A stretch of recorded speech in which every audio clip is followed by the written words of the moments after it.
Guys మీ అందరి కోసం అయితే ఒక ప్యూర్లీ వెజిటేరియన్ రెస్టారెంట్ అయితే తీసుకొచ్చాను. ఈ వెజిటేరియన్ రెస్టారెంట్లో స్పెషల్ ఏమంటే ఆనియన్ ఉండదు, గార్లిక్ కూడా ఉండదన్నమాట. Purely vegetarian. ఎవరైనా స్వామి భక్తులు అయితే ఉంటే మటుకి ఇక్కడికైతే రావచ్చు, తినొచ్చు మంచిగా. సో ఇది ఎక్కడ ఉంటుంది అంటే లొకేషను కృష్ణ టెంపుల్ దగ్గరలోనే గాంధీ రెస్టారెంట్కి ఆపోజిట్లో ఉంటుంది చూడండి. ఇగో ఇది గాంధీ రెస్టారెంట్.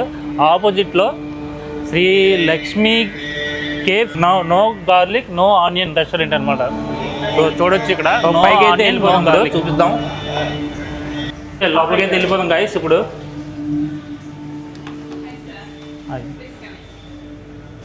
రెస్టారెంట్ అయితే ఆబ్వియస్లీ చాలా వైబ్తో చాలా బాగుంది. వైబ్స్ అయితే